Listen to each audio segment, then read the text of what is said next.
Hey guys, how's it going? Hope you're doing well. My name is Crown, and today I'm going to read you some very interesting stories that I hope that you're gonna love. And now, without further ado, let's go!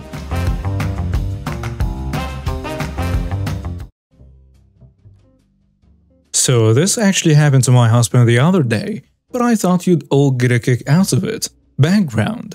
So we live in an area with a high number of old folks and small children. The main road, winding and full of curves, tends to be full of people walking up and down, no sidewalks. It's one lane to go up, one lane to go down, and a grass median between the two. Lately, people have been whipping up and down this road, so speed bumps were being installed, sectioning off certain parts of the road while they get poured and painted.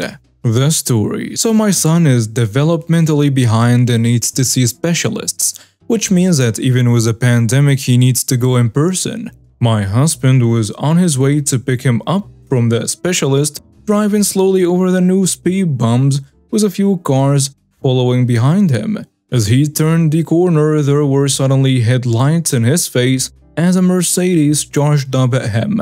Naturally, he stomped on the brakes and prayed. Our one-year-old was in the car too. The cars behind were able to stop without anyone crashing, but that Mercedes charged up to about an inch from his hood. Enter Karen. After laying on a horn, the driver of the Mercedes gets out, an older high society kind of Karen that has her nose so high in the air she's liable to catch butterflies when she runs. She takes one look at our slightly beat up van and decides Hoppy isn't worth treating as human. Move your car. I have the right of way and you're blocking me. Actually, you're driving on the wrong side of the road. Listen, there is cars behind me, so moving will be difficult. This lane is wide here. Why don't you scoot your car over and we can both pass? Move your car, or I'm calling the cops. Husband, haven't had quite enough? I'll do you a favor and call for you. The people in the cars behind yell, just move, lady. So Hoppy calls a non-emergency line, putting the call on the car speaker and turning it all the way up. He explains the situation to the younger operator, who legit said, let me guess, the lady's name is Karen? Alright, I'll send an officer. Y'all, this lady was the embodiment of smugness when that officer car showed up. He walked over to my husband to get the full story, then walked back to Karen, and the look on her face when cuffs came out was just priceless. Hoppy snapped a picture. You see, besides blocking traffic, reckless driving, and driving to endanger, she was also getting charged with child endangerment. The police officer had definitely noticed the one-year-old in our backseat singing his little head off, and he noticed how close that Mercedes had come to ramming the van head-on. At the end of talking to my husband, the officer had asked Hoppy if he'd like to testify against her in court.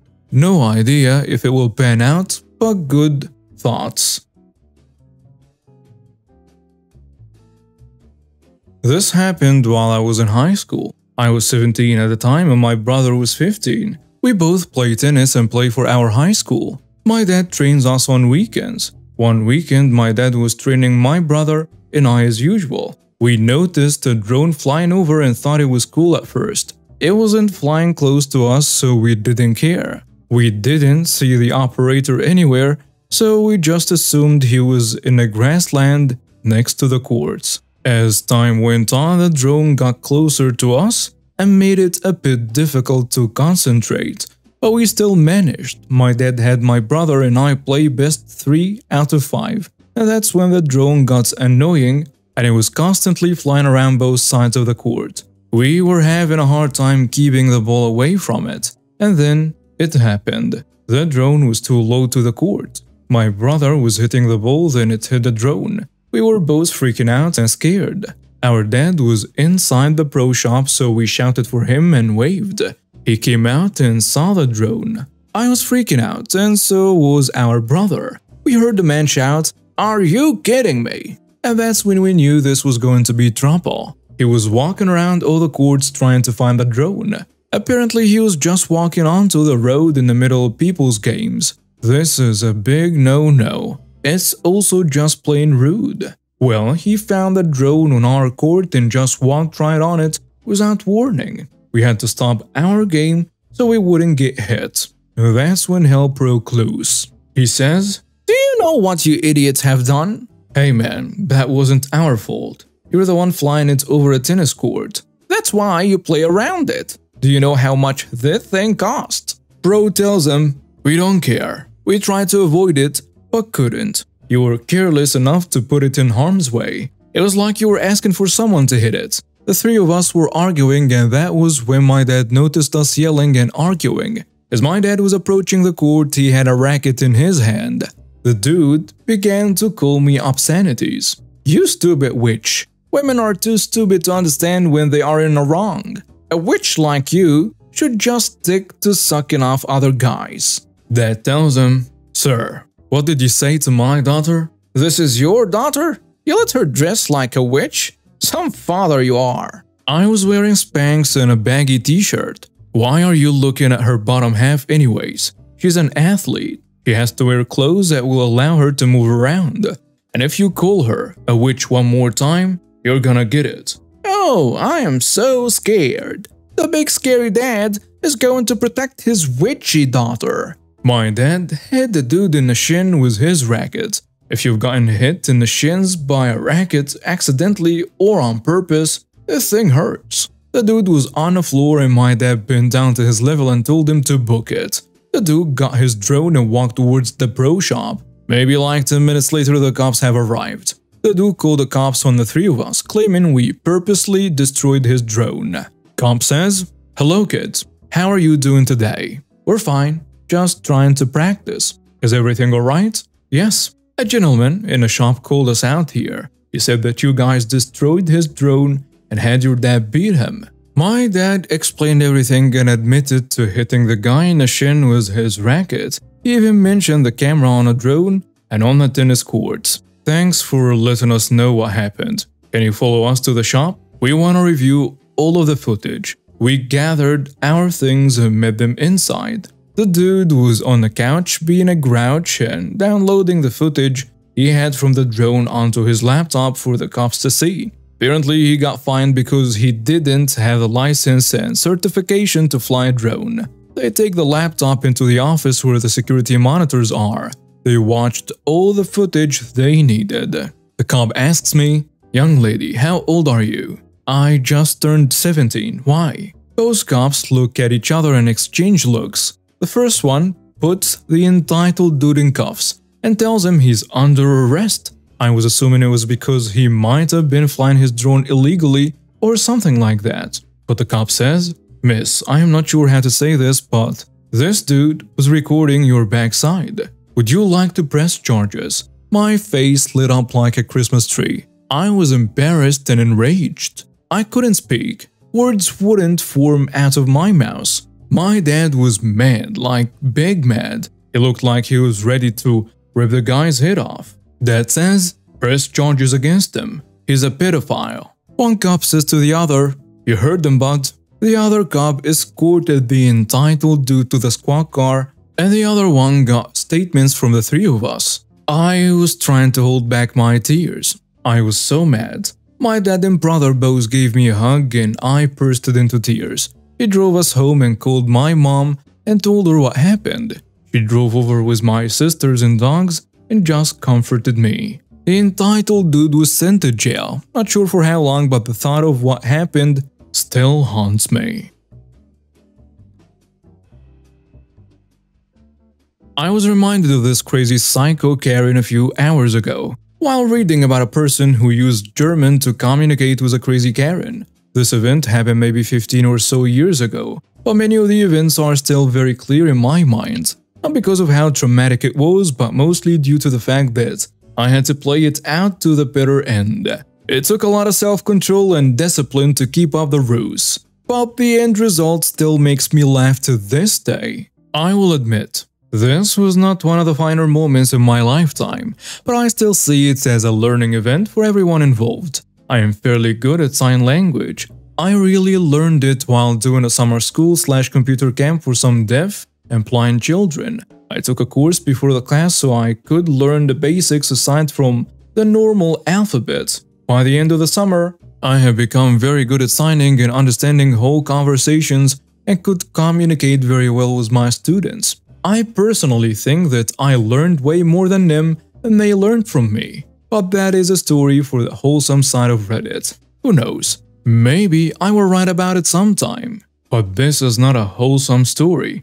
This is about a crazy psycho nut job who let her entitlement land her in the back of a cop car. It all happened while I was at Kmart. I was there looking for a specific item. I don't recall exactly what it was at this time. It's really not important to the story. I was putting some things back on a shelf that I had moved when I heard, ahem, that sound someone makes to clear their throat. I just ignored it. I recall just not wanting to deal with people that day. So someone trying to get my attention was not top of my list. The noise was made again, only louder and more determined.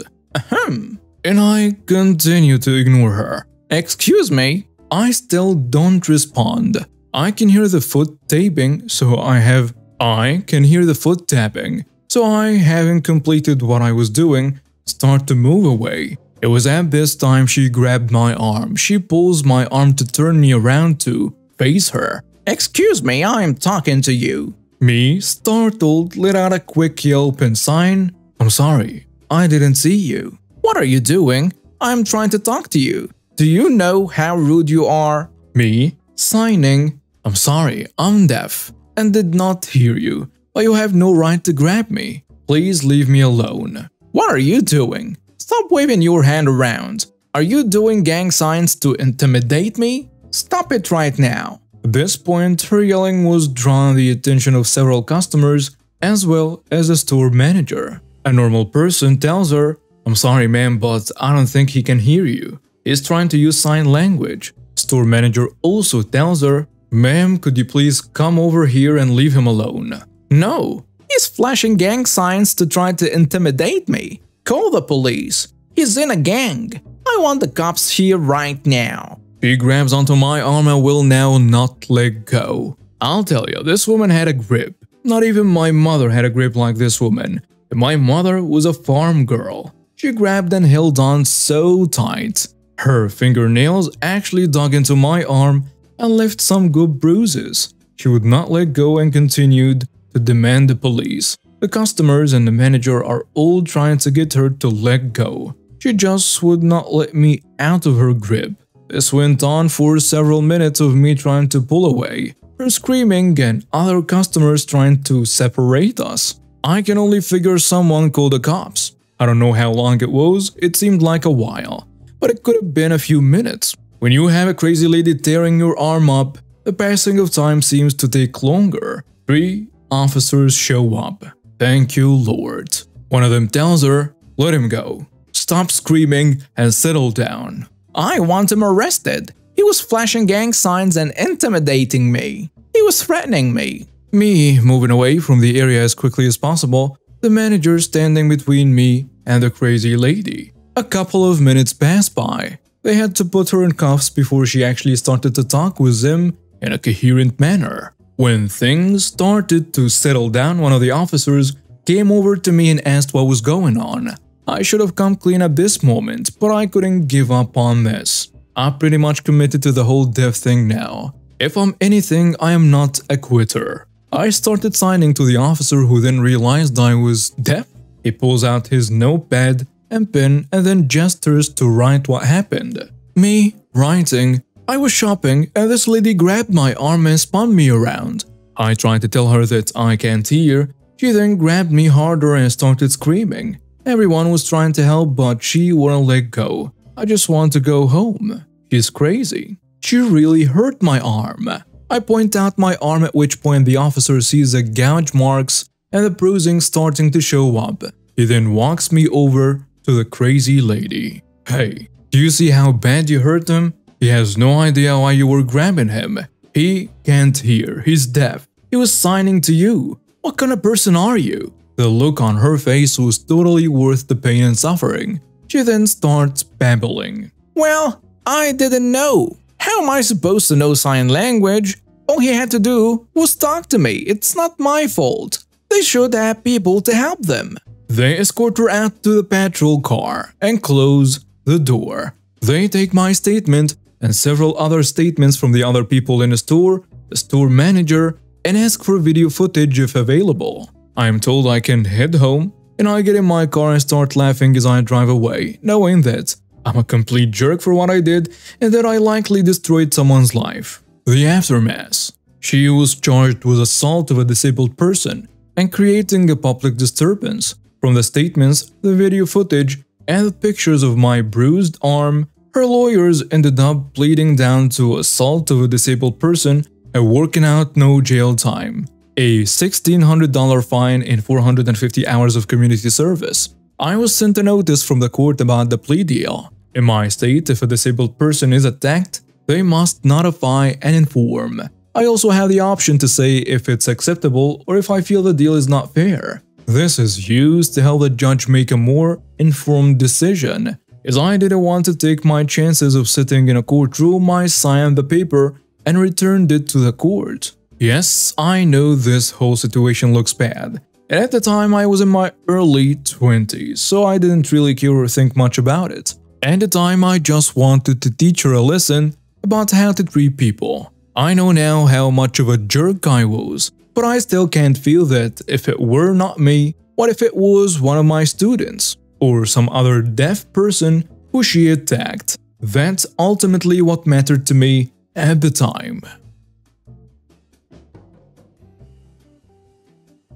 This was in 2008. I was working a second job at our local small grocery and butcher shop. I was doing so a few nights a week to pay for my kids' activities. I was hired as a cashier. The person that did the end-of-the-day butcher shop cleanup / sanitizing quit. So instead of hiring someone to clean up, the owners decided that the cashiers would just do it between customers. The owner sat at their office watching TV and fooling around. When a customer came in, doorbell would ring, they would buzz a phone in the butcher area for the cashier to come check them out. When I came in for my shift at 6 p.m., I was told about the new setup. I told him no. I was not hired to clean up the butcher area. I was hired to run the register and stock shelves. The owner then said I would clean the butcher shop or I could consider myself fired, and they walked away. I said fine. I grabbed my things and left.